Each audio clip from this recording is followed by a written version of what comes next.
ಎಲ್ಲರಿಗೂ ನಮಸ್ಕಾರ. ಎಲ್ಲರೂ ಹೇಗಿದ್ದೀರಾ? ನಾನಿವತ್ತು ಚಟ್ನಿ ಪುಡಿ ರೆಸಿಪಿ ಮಾಡ್ತಾಯಿದ್ದೀನಿ. ಅದು ಕರಿಬೇವಿನ ಸೊಪ್ಪು ಚಟ್ನಿ ಪುಡಿ ಮಾಡ್ತಾಯಿದ್ದೀನಿ. ಇದಕ್ಕೆ 1 ಬೌಲಷ್ಟು ಕಡಲೆಬೇಳೆನ ತೊಗೊಂಡು ಚೆನ್ನಾಗಿ ಡ್ರೈ ರೋಸ್ಟ್ ಮಾಡ್ಕೋಬೇಕು. ಅದು ಕಡಿಮೆ ಉರಿಲೇ ಮಾಡ್ಕೋಬೇಕು, ಜಾಸ್ತಿ ಫ್ಲೇಮ್ ಇಟ್ಟು ಸೀಸಬೇಡಿ. ನಂತರ ಅದೇ ಬೌಲ್ ಪ್ರಮಾಣದಲ್ಲಿ ಅರ್ಧ ಬೌಲಷ್ಟು ಉದ್ದಿನಬೇಳೆ ಕೂಡ ಹಾಕ್ಕೊಂಡು ಹುರಿದಿಟ್ಕೊಳ್ಳಿ. ಎಲ್ಲ ಒಂದೇ ಲೆವೆಲಲ್ಲೇ ಹುರ್ಕೋಬೇಕು, ಜಾಸ್ತಿ ಫ್ಲೇಮ್ ಇಟ್ಕೊಂಡು ಹುರ್ಕೋಬೇಡಿ. ಇವಾಗ ಟೇಸ್ಟ್ ಚೆನ್ನಾಗಿ ಬರೋದಿಲ್ಲ ಅಂತ ಅಷ್ಟೇ.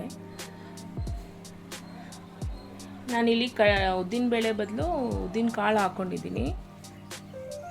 ನೀವು ಯಾವುದಿದೆ ಅದನ್ನಲ್ಲೇ ಮಾಡ್ಕೊಳ್ಳಿ. ಈಗ 1 ಬೌಲಷ್ಟು ಕೊಬ್ಬರಿ ಕೂಡ ಹಾಕ್ಕೋಬೇಕು. ಇಲ್ಲಿ 2 ಬೌಲಷ್ಟು ಕರಿಬೇವಿನ ಸೊಪ್ಪು ಹಾಕ್ಕೊಳ್ಳಿ. ಇದೇ ಜಾಸ್ತಿ ಹಾಕ್ಕೋಬೇಕಾಗಿರೋದ್ರಿಂದ ಇದು ಜಾಸ್ತಿ ಹಾಕ್ಕೊಳ್ಳಿ.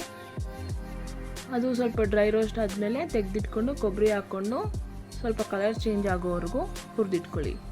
ಈ ಚಟ್ನಿ ಪುಡಿ ತಿನ್ನೋದ್ರಿಂದ ಆರೋಗ್ಯಕ್ಕೆ ಹಿತ ಹಾಗೂ ನಾಲಿಗೆಗೆ ರುಚಿ ಜಾಸ್ತಿ ಇರುತ್ತೆ. ಇದು ಸಕ್ಕರೆ ಮಟ್ಟವನ್ನು ಕಡಿಮೆ ಮಾಡುತ್ತೆ ಹಾಗೂ ಕಬ್ಬಿಣದ ಅಂಶ ಜಾಸ್ತಿ ಇರೋದ್ರಿಂದ ಇದು ಡೈಲಿ ತಗೊಂಡ್ರೂ ಏನೂ ತೊಂದರೆ ಆಗೋದಿಲ್ಲ. ಈಗ 20 ಬ್ಯಾಡಗಿ ಮೆಣಸಿನ್ಕಾಯಿ ಹಾಕ್ಕೊಂಡು 1 ಡ್ರಾಪಷ್ಟು ಎಣ್ಣೆ ಹಾಕ್ಕೊಂಡು ಹುರ್ಕೊಳ್ಳಿ. ಆವಾಗ ಘಾಟ್ ಬರೋದಿಲ್ಲ. ರೋಗ ನಿರೋಧಕ ಶಕ್ತಿ ಹೆಚ್ಚಿರೋದ್ರಿಂದ ದಿನನಿತ್ಯ ತಗೊಂಡ್ರೂ ಏನೂ ತೊಂದರೆ ಇಲ್ಲ. ಇದ್ರ ಜೊತೆಗೆ ನಾನು ಸ್ವಲ್ಪ ಹುಣಸೆಹಣ್ಣು ಕೂಡ ಹಾಕ್ಕೊಂಡು ಹುರಿದಿಟ್ಕೋತಾ ಇದ್ದೀನಿ. ಈಗ 1 ಚಮಚದಷ್ಟು ಜೀರಿಗೆ ಹಾಕ್ಕೊಂಡು ಹುರಿದಿಟ್ಕೊಳ್ಳಿ ಹಾಗೂ ಹಿಂಗು ಕೂಡ ಹಾಕ್ಕೊಳ್ಳಿ.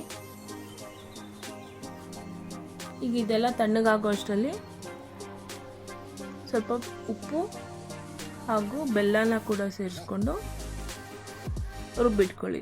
ಫುಲ್ಲು ನೈಸಾಗಿ ಪುಡಿ ಮಾಡಿ ಇಟ್ಕೊಳ್ಳಿ. ನಾನು ಚಿಕ್ಕ ಜಾರ್ ತೊಗೊಂಡಿರೋದ್ರಿಂದ ಸ್ವಲ್ಪನೇ ಹಾಕ್ಕೊಂಡು ಪುಡಿ ಮಾಡಿ ಇಟ್ಕೊತಾ ಇದ್ದೀನಿ.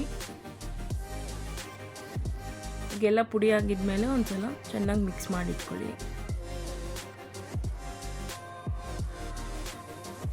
ಇದನ್ನು ಚಪಾತಿ, ರೊಟ್ಟಿ, ಅನ್ನದ ಜೊತೆ ತಿಂದರೆ ಚೆನ್ನಾಗಿರುತ್ತೆ. ಜೊತೆಗೆ ತುಪ್ಪ ಇಲ್ಲ ಮೊಸರು ಹಾಕ್ಕೊಂಡು ತಿಂದರೆ ಟೇಸ್ಟ್ ಚೆನ್ನಾಗಿರುತ್ತೆ. ಹೇಗಿದೆ ಹೇಳಿ ಕಮೆಂಟ್ ಮೂಲಕ ತಿಳಿಸಿ. ಧನ್ಯವಾದಗಳು. ಸಬ್ಸ್ಕ್ರೈಬ್ ಆಗೋದನ್ನು ಮರಿಬೇಡಿ. Thank you.